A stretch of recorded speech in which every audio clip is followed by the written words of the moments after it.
In this video, we're going to be going over my new system called Infinite Generation Revision 2. In this video specifically, we're going to focus on the remaining subclasses that I did not go over in the last IGR2 video. I hope you enjoy!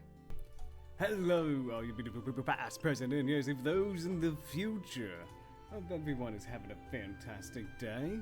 For those of you who are just joining in, welcome, welcome. And we're going to be working on stuff today, friends. We're going to be working on my tabletop RPG known as Infinite Generation Revision 2. Yes, the second revision. The first revision was from CyberConnect 2, way back in 2002. I thought I would go and try to not recreate, but just kind of like update like the rules. What would a modern Infinite Generation game look like, as it were? So we would just go ahead and show you what I mean. Here we go. We've got the first document. We've got the character assisting notebook and resource directive. We also have the system admin's manual, and then we also have got the monster guide. I haven't really worked too much on the table of contents with this one, but as you guys are joining in, you'll be able to help me out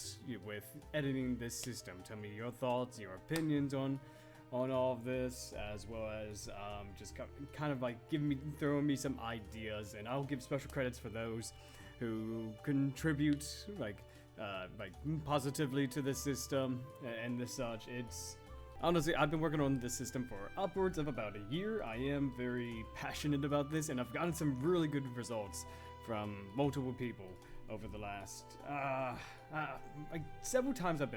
I've done maybe 10 games with one group. I have done a couple of one-shots, and with the feedback, I think that this system currently it is playable between levels 1 and 5. I believe last time we talked about this, we went over character stuff. I believe the last one that we actually talked about we last talked about the Path of the Mirage in terms of character classes. So I actually want to go through the rest of these, and then you guys can just jump in at any points, give suggestions, thoughts, opinions about the system, as it were. So let's go ahead and talk about the Lord Partisan, the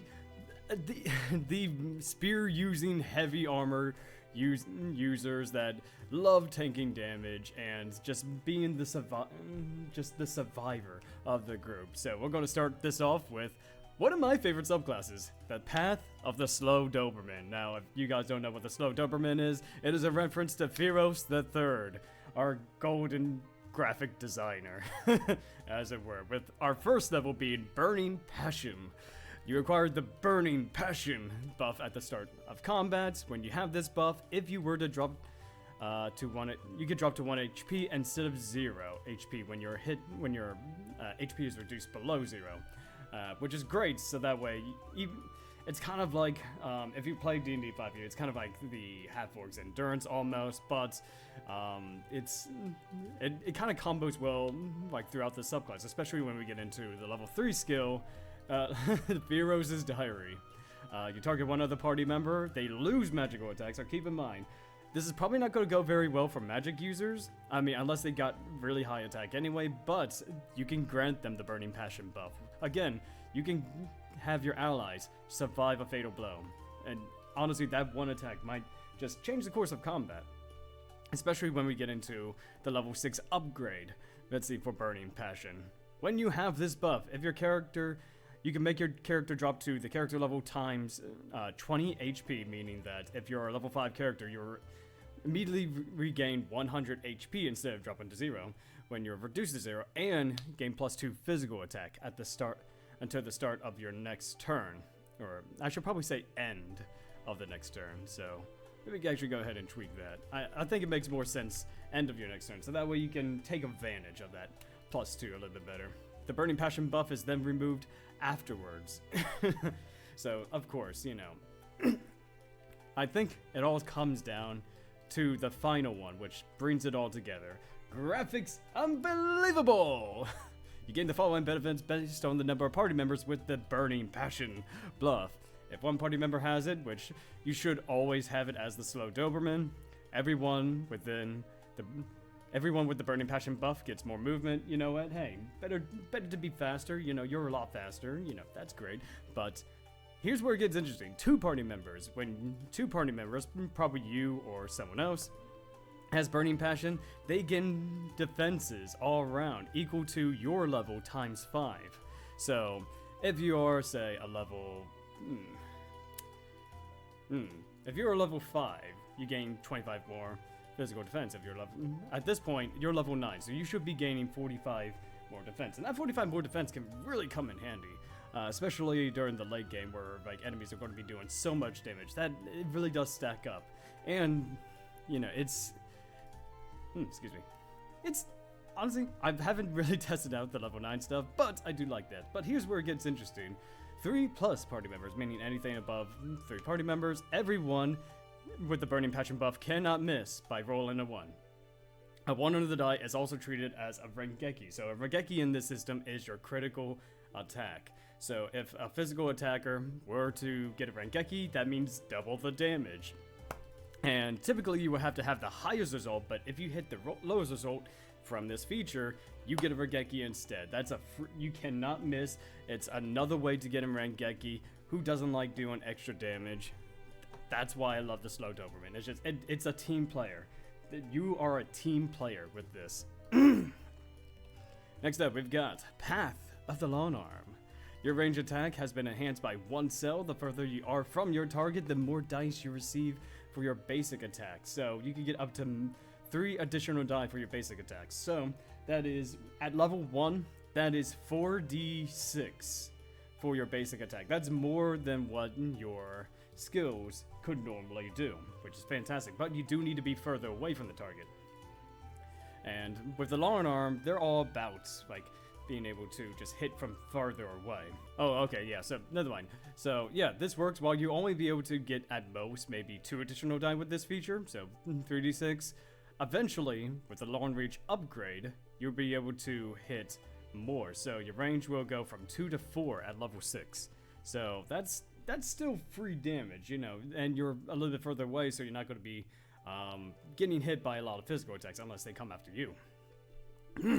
And then we got the triple doom skills. Up to 3 enemies within 2 cells of yourself. Let me get rid of that. Get rid of that parenthesis. The damage is 3d8 times physical attack, and enemies hit with this skill are pushed away 1 cell from you. So this pairs well if you really want to close distance between you and the enemy. You could just go ahead and attack with triple doom, push them away, and then maybe your ally will be just close enough to be able to hit them afterwards, you know? And then we got the long reach upgrade. Your attack range has been enhanced by 2 cells again. So instead of a maximum of 2 range, you get 4 cell range, which really does help out, especially if we read the rest of it. The further you are from your target, the more dice you receive for your basic attack. So, with our range of up to 4, you get to add 4 dice on top of your basic attack. So that is 5d, I think at this point it's 5d10. So 5d10 damage on a basic attack. That is pretty darn good if you ask me. And then we've got Pole Arm Master. When you hit an enemy with a basic attack or skill, you have the option of pushing them 2 cells away. And if you do, that enemy takes damage equal to your character level times 5. It's more damage, it's pushing enemies away, and you're able to just do more. Like, it all synergizes well with each other. And now, we've got probably the most changed subclass that I have done with this yet. It is the Path of the Necromancer. Necroshade. When you use a dark element spell, you gain HP equal to your class level times 10. So anytime you would use, say, like this anti-cruise, you instantly get it at level 1. You recover like 10 HP after you cast the spell, which is great. I mean, a little extra HP is always nice. When one of your dark element spells hits an enemy, they take additional dark damage equal to your class level times 10. So you're essentially taking more HP away from them, so that way they could heal you essentially, which is pretty cool. And with the unique spell, Anti-Cruise is a single target dark spell, 3d6 times magical attack. Pretty simple, nothing too crazy. But then we get to Annie Dawn, the wide range spell. Every enemy within 1 cell is the target. Let's see.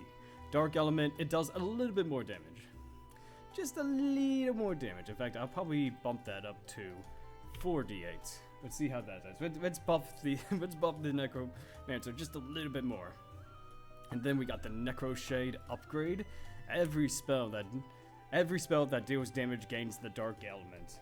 So Rue Cruz, San Ram, Gonbog, yeah, they not only have the element associated with them, but they can also apply dark damage. So every spell that the Necromancer would know would be considered dark, which is fantastic, especially from when we get into this. You gain HP equal to your class level times 10, same as before, but you also get +2 magical attack until the end of combat. And yes, you can only benefit from this once, but that is more damage, that is just more damage all around.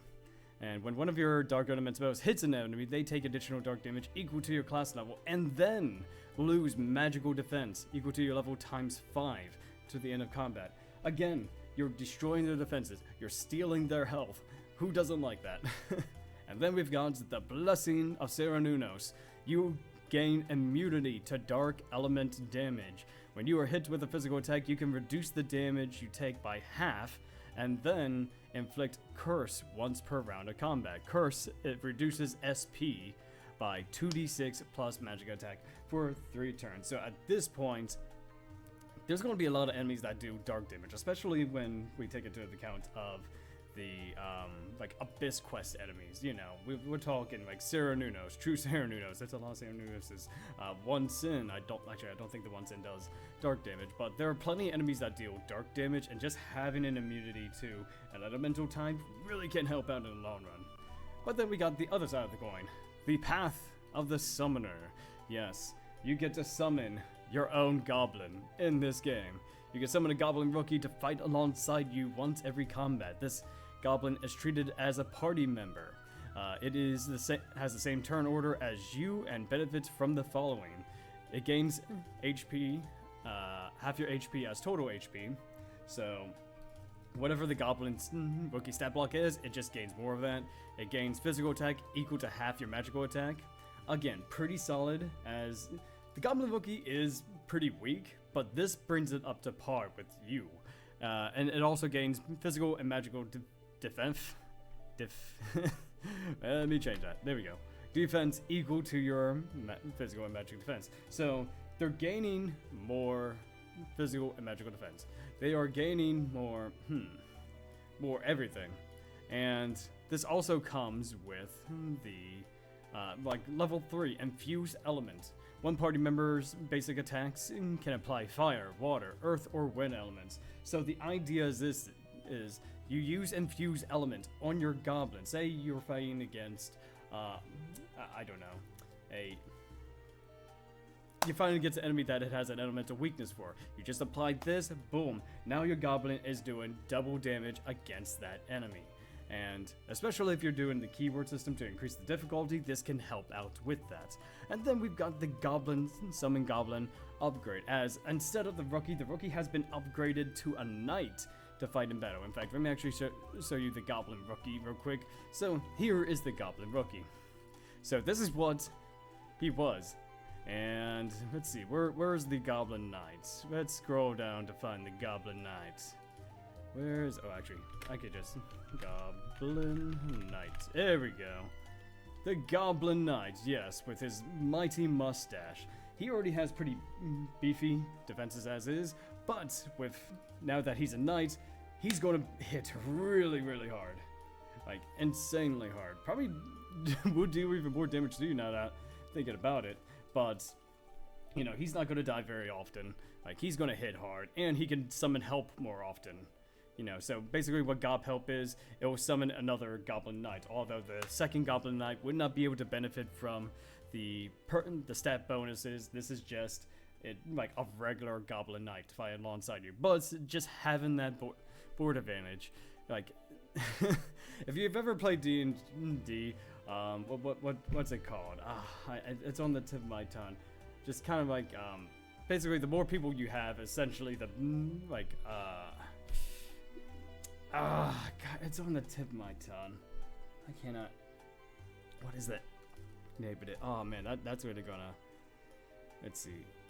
Action economy. Yes, the more action economy you have, the more agency you have during the battle, and it really can help out.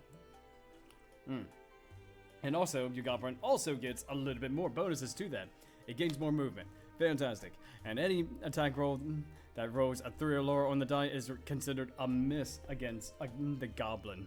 And yes, the Goblin is speedier. It's like, it's not going to get hit all that often. It has some uber defenses, and then it gets better. It gets even better at level 9. Your Goblin summons are now golden. Any damage dealt to the Goblin Knight is reduced by half. Any damage that the Goblin...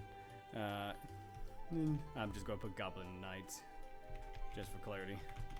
Any damage that the Goblin Knight deals is increased by your level times 3.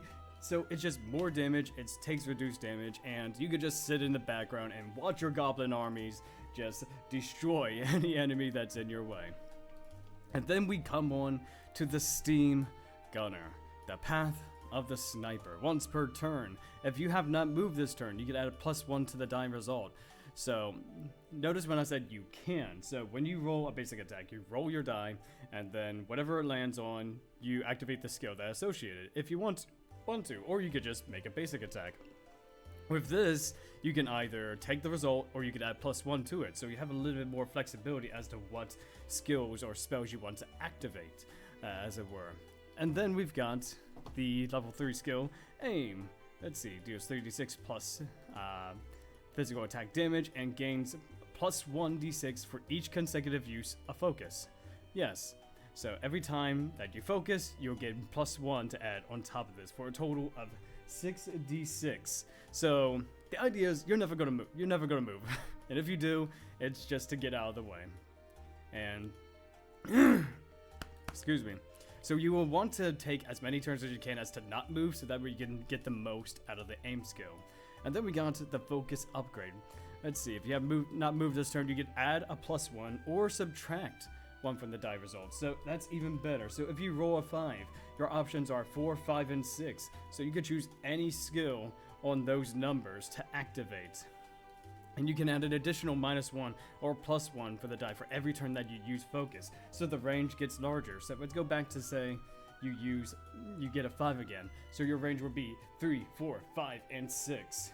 So you can essentially choose what skill you want between 3 through 6.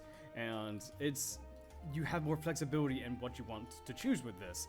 And with the final capstone ability, I never miss. If you roar 1 on a die in combat, you can reroll that die once each turn, but you must accept the new result. So, simple enough. You're not going to be missing with this very much, especially with a D12 being the max at this point. Very rarely should you get a 1, and if you do, it's just some really bad luck on your end.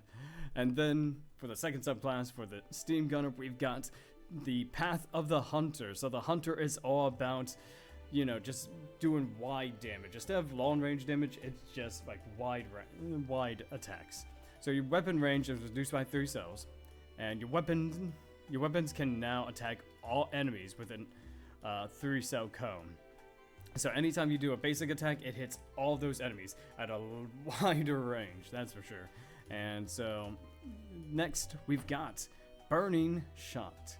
Let's see, every enemy within a 3-cell cone, it deals 4d4 times physical attack damage. It is a fire element, and pretty simple. It's kind of like Burning Hands in the most, although it kind of deals a little less damage than Burning Hands in D&D. Go ahead, you're just like, every enemy is just going to be taking that damage. Spread Shot upgrade. Your weapons can attack all enemies within a 3-cell cone. The closer the enemy is to you, the more dice you add to a maximum of +3 if it is within 1 cell of yourself. So, let me see. So basically what this means is that if you are doing a basic attack, I should probably clarify that. Let's see. The more dice you could add to your basic attack. Basic attacks. There you go. Yeah, the more the closer they are to you, the more damage you can do to your basic attacks. And that applies with each enemy, I would say. So if you have 3 enemies that are near you, you could just keep adding that die just for that spread shot damage. That's going to be a lot of damage. And then we got a Hunter's Mark. You can alter the element of your basic attacks once every round to fire, water, earth, or wind. And if you do, add an additional die of damage to, to a +5. So you're not necessarily going to be using your skills all too often with this, it looks like, but when you do, you're going to be hitting a lot of enemies all at once. And then we got the Tribal Grappler, Path of the Ninja Master. Ninja Masters get ninjutsu. You have the ability to cast the following spells, and you can use your physical attack instead of magical attacks for these ninjutsus. Let's see, Blaze Blitz. Single target, enemy within 1 cell of target deals 44 times magic damage. It is a fire element. And then we've got Massive Flood. Every enemy within a 3-cell line, 3d6, water element, and then Thunder Spark, which I think that's the name of another skill, I believe, for the Steam Gunner. I'll have to take a look at it, but every enemy within 1 cell of yourself, let's see, 2d10 times magical attack damage. It is a wind element. And then for the level 3, we have the Throw item. Let's see. It's a single target, deals 1d10 times physical attack. Why would you ever want to use this skill? However, let's go ahead and read further. And it plus an additional d10 damage, the higher the rarity of the item thrown. So, at the bare minimum, if you were to throw a common item, it will do 2d10 damage. If you were to throw an uncommon item up to legendary, it would just add more dice to that. So this is one of the few early game skills that uses a D10 for its damage. And you could just, after the combat, you could just pick it right back up, throw it at the next enemy that you see, And then we've got the ninjutsu upgrade. Let's see, you have 2 more spells in your repertoire. Substitution. You can reduce the next damage you take to 0. Who doesn't like that? Especially when you are a tribal grappler. You are moving around a lot. You are making sure that you are punching people to death.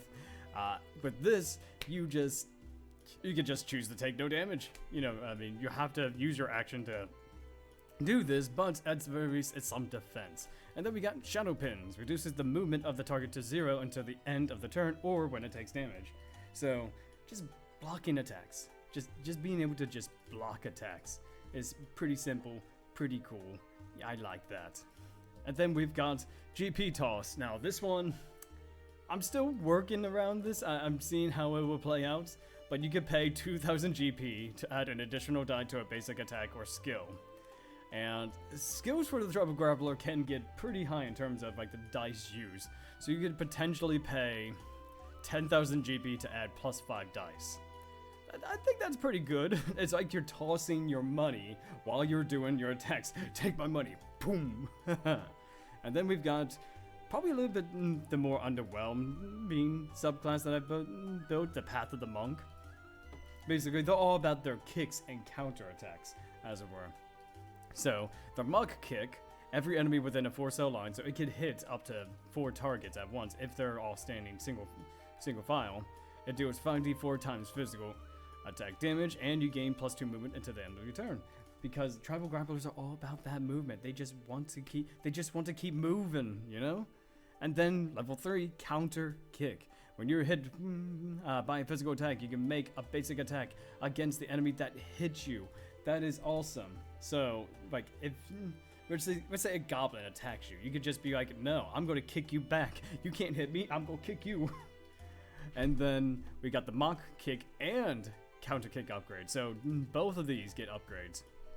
Mock Kick deals damage to every enemy within a 6-cell line, so that's even further. Deals 5d6 damage instead of 5d4, and you get +3 movement. And when Counter Kick, you can make a basic attack or use the Mock Kick skill against the enemy that hits you. So say that an enemy comes up and hits you, and there's a couple enemies behind them. Mock Kick would be probably the best answer to this, because you're doing more damage to more enemies in that line, and you are just you're controlling the battlefield through your kicks. And then we've got the Capstone, Weakness Exploit. When hitting foes with a basic attack or mock kick, the physical defense of your enemy is not applied.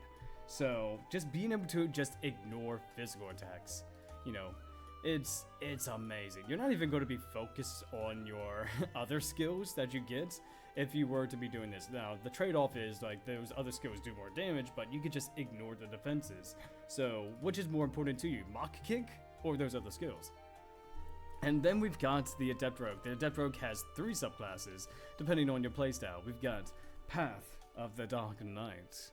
Let's see, your basic attack element changes to Dark. By reducing your current HP in half, you could add 2 more dice to your basic attack for 3 turns. So, Dark element, yes, you are taking some damage, but it's perfectly fine. You got your basic attacks. And depending on what your chosen classes are, it might actually work out that way. Then we got the level 3 skill Dark Wave. Every enemy within 2 cells of yourself deals 3d8 physical damage, and you regain HP equal to your character times 10 for each enemy hit with this skill. So you can just essentially recover everything that you've taken from your HP pool by half, and just kind of like, yeah, I mean, you deal damage, you recover. I mean, this is a good way for sustainability, even if you don't have a Harvest Cleric. And then we got a Chaos Brainer upgrade. And by reducing your current HP to 1, you can add 4 more dice to your basic attack and skills. That's the important thing. It can also apply this to 4 more dice to your skills. That's going to get crazy. That's the trade-off. And when you're reduced to 0 hit points, you can drop to 1 instead, and your HP cannot be reduced to 0 for 3 turns. You don't use this feature once per combat. So you are more or less invincible with this skill. You're dealing dark damage, you're adding 4 more dice to your basic attack and skills. You are essentially going to be a juggernaut on the battlefield. And again, it depends on like what class you're going for. If you're going for like the Adept Rogue that specializes in travel grappling, that's going to be a lot of skill damage. Like, let's take a look at some of these skills. Let's go back all the way up. So let's just say, yeah, travel grappler. You can use, say, Tiger Fang, which is a level 5 skill. In fact, we gotta talk about some of these skills at one point, just to go over them. But yes, Tiger Fang, or Tiger Bite, 9d8 times physical. So with the Dark Knight skill, that'll increase it to 13d8 times physical. My god, the Dark Knight, so broken, so busted. We'd love to see it. Da da da. Hey Zai, how's it going? I hope you're having a fantastic day. Welcome, my friend. Welcome. Yes. How are you feeling, bud? You know, I hope you're having the best of days. And hey, thank goodness you're here. We could talk about your experiences with IGR2, and I'm going over the rest of the player manual, as well as just showing the new updates that I've had. Figured, you know, might as well try this out. I'm going to make this a weekly thing, so that way we could work on it together. The community can jump in and help out with suggestions and such, you know, just to see how we can make it better and all of that wonderful, wonderful stuff. So, let's see, where's the Adept Rogue? The Adept Rogue, yes. Okay, and now we've got, actually, can I pull the chat out? There you go. No. Okay, well, looks like you can't pull the chat out with me. Oh, dang it. Oh, nope. Nope. There we go, much better. Much better. And then we've got Oblivion, the capstone ability for the Dark Knight Adept Rogue. So when you are reduced to 0 HP, you deal dark damage to every enemy within 2 cells of yourself, equal to your character level, times 100.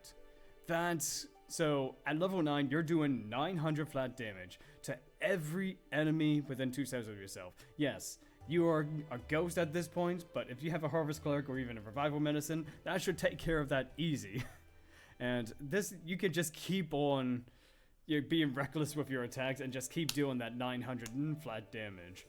And on top of that, you know, let's see. Granted, at this point, you probably only be able to use Oblivion once the Chaos Brainer is, you know, over, but the Adept Rogue Dark Knight is going to get pretty scary, pretty fast, I must say. And then we've got the more roleplay-centric subclass. We got Path of the Linguist.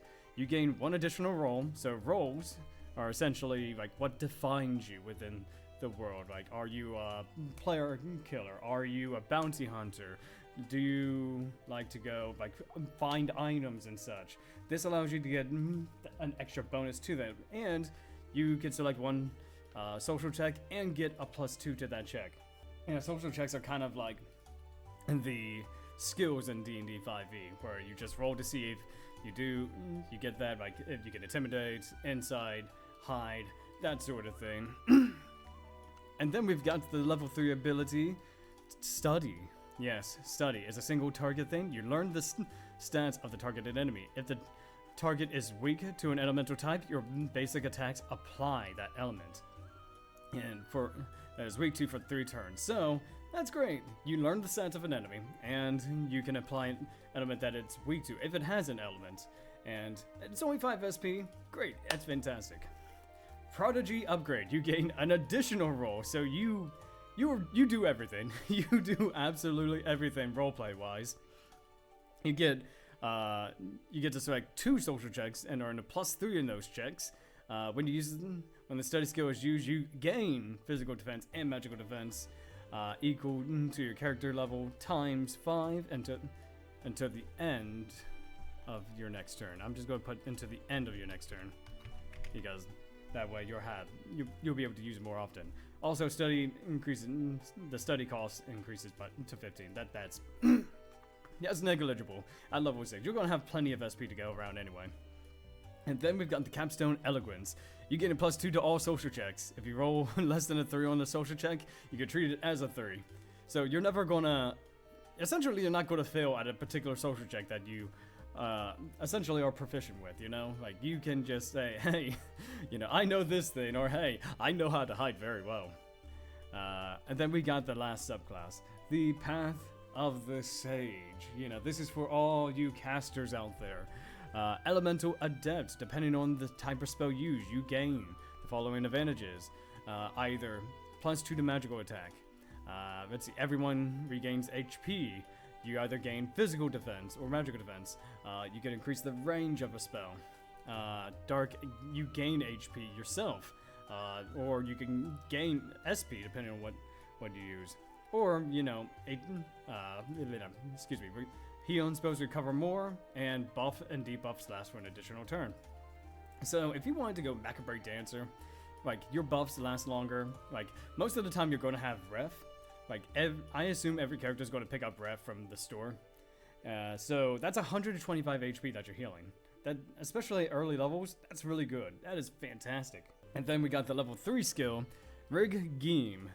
Regain 20 SP for 3 turns. So,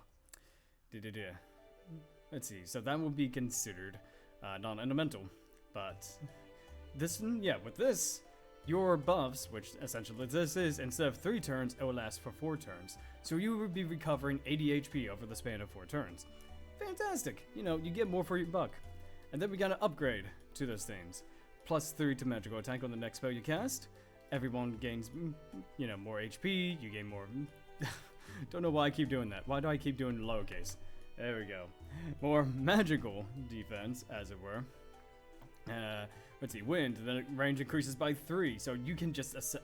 If you like using wind spells, which I know you do, Zai, I know you just love casting those wind spells. Maybe the Adept Rogue would be a good choice too. Just to have that increased range, more HP, more SP, and even more recoverability. And then we got Master of the Elements. The SP cost is reduced by half. Of spells are reduced by half. So if you have an item that reduces the SP cost of a certain spell, you're very rarely ever going to lose SP, if at all. And at the start of combat, if you have less than 10% of your HP, SP, you regain 75 SP. Hey, it worked. Yes, exactly. It worked. It definitely worked. Yes, and who doesn't like to save SP? And who doesn't like... who likes to pay more for their spells? No, you want to get more for your buck. You want to get more out of your casting. And now we go on to the unique class to the world. It's the Chakra Machinist. Now, a little lore background that I've made for this system. The Chakra Machinists are the creators of the Vital Vistas. These are the artificers of the dot hack world. They're all about tweaking and like you making mechanical objects to enhance life and enhance their academic studies. So a good example of this is the Path of the Necromancer. They get Mecha Grunty. Yes, you can summon Mecha Grunty in battle to fight alongside you. Once every combat. Mecha Grunty is treated as a party member, it has the same turn order each you, and has the following features. Let's see, total HP of Mecha Grunty is equal to your character level times 50, so it's going to have 50 HP to start off with. Its defense is going to be equal to yours, you know, so depending on what you specialize in, like what kind of equipment you have, it can either be very good physically or magically, depending on how it works. And also, your character deals more damage when you use a basic attack, skill, or spell. So, so as long as you have Mecha Grunty out, Mecha Grunty is going to make you more powerful. Like, you'll be able to do more damage with your spells. That's fantastic. And again, it's only 10 more damage early on, but it's 10 more damage is 10 more damage. If you're not doing 10 more damage, what are you doing? And then we've got Fly Mecha Grunty. Mecha Grunt, yeah, the only target is Mecha Grunty. You can only target Mecha Grunty with this. It gains flight armor equal to your character level times 10 for 3 turns.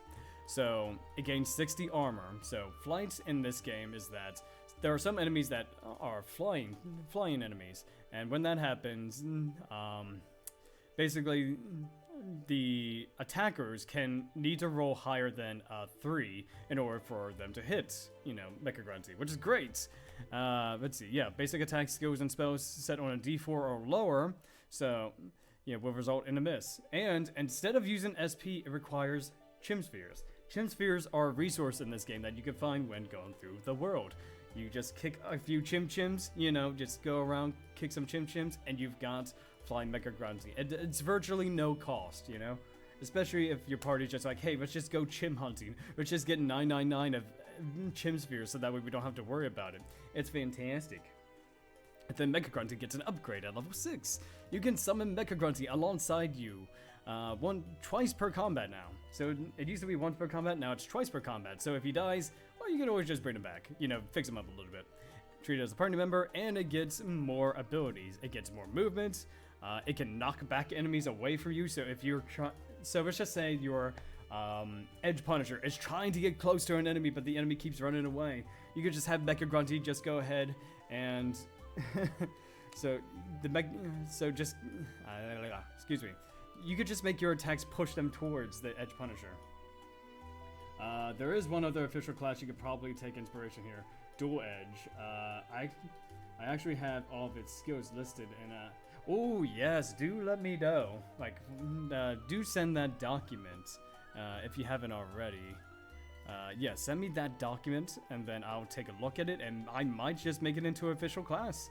Because if it's, although depending on what it is, if it's similar to the Edge Punisher or the dual blades, I'll think about it. But I do want to see what is there, you know, just to see what we got.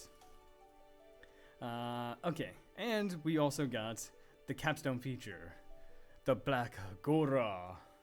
The Black Gora, the Mecha Grunty is installed with the Gear of Malice. Once per battle, you can upgrade Mecha Grunty into the Black Gora and gain the following features. At the start of the turn, while your Mecha Grunty is a Black Gora, it takes 50 damage. So at this point, let's see, with this with the HP, it is character level times 50. It's going to have 450 HP. So it's going to be lasting a little bit longer, or, you know, if one of your other players is a Harvest Cleric, they could just heal Mecha Grunty, kind of mitigate that cost a little bit. If your Black Gora reaches 0 HP, they deal 12d12 times 3 damage to everyone within the 3-cell area center in itself. So essentially, if Mecha Grunty gets destroyed, it just blows up, dealing damage to everything around it. You must wait 1d4 turns to summon Mecha Grunty again because it needs time to repair. Alright, you can't just have Mecha Grunty just be out all the time, especially if he just blows up like that. He needs time to mend. And then he also gets some bonuses. Destructive tendencies. Your character now deals 20 times more damage instead of 10 when you use a basic attack skill. I mean, that's already... Let's see, how much more damage is that? So at this point, it is 9 times 20. Holy crap. 180 more damage on basic attack, skill, or spell damage. So that's just a base right there. And it's a little extra damage for that. And especially when enemies are going to have like such high defense at this point. Just being able to just get over that is fantastic. And then we got Nothing But Malice. It is so edgy. It's a single target. Black Aura deals 5d12 times physical attack or magical attack. Lowers physical or magical defense by 5 times character level, so 45 until the end. I'm gonna put until the end of your next turn, you know. And it costs 50 Chim Spheres. It's kind of similar to the Twin Blade, but they have a broader one-handed sword and a reverse wielded dagger. Let's see. One of their defining traits is that they have a lot of shockwave skills for range, while their melee skills have long animations, but deal repeated hits, similar to staccato. You know, what's it called? The dual edge? I think I might make that into a subclass, because, well, I don't think it will work as a standalone class. Just having that as kind of like a third subclass option, so that way, like, with that, let's just say, theoretically, that this subclass, it specializes on shockwaves, and it doesn't deal a lot of damage at once, but over time, you'll get stronger and stronger, as it were.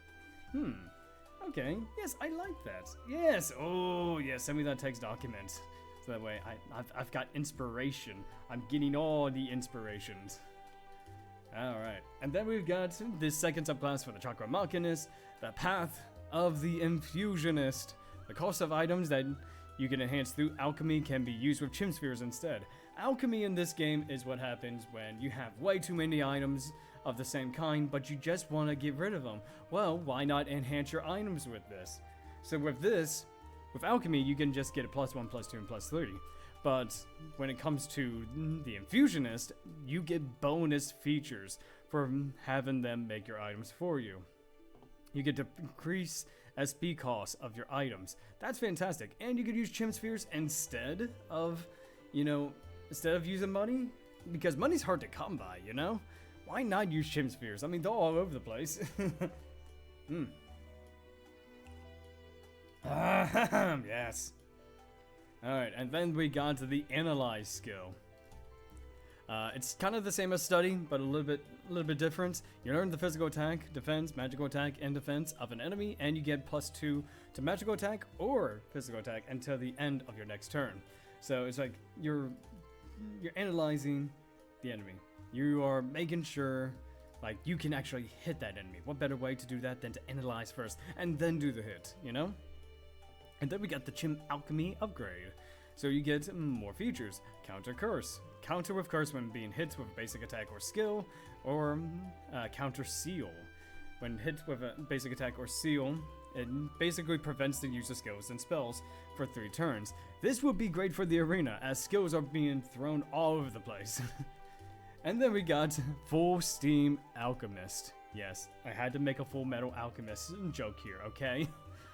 The cost of alchemy is reduced by half, so all of this, so instead of like 40, 80, 160, it is 20, 40, 80.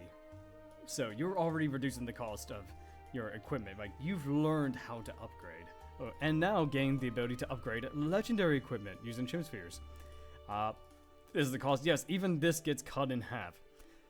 25, 750, 50, 1500, and 100, and 3000. So this stacks. Yes, it does say that, but this is reduced in half. When you use Chim Spheres to enhance an item, you can select one of the additional effects. Yes, you get additional effects if you do. You can either do SP Eater. You can increase your core stats at the cost of increased spells. Or you can just nullify all status effects and nullify any damage less than 50. You will not be afflicted with status effects anymore by using Protect All. That is fantastic. That is just wonderful. If you enjoyed this video and want to see more of what I have in store for this game, let me know down in the comments below. Offer your suggestions. How can we make this game better? And for those of you who want to playtest this yourself, you can head into my Discord where all the documents will be right there. It will be under the Infinite Generation Updates tab. Stay classy, stay beautiful, but most importantly, have yourselves a wonderful night, folks.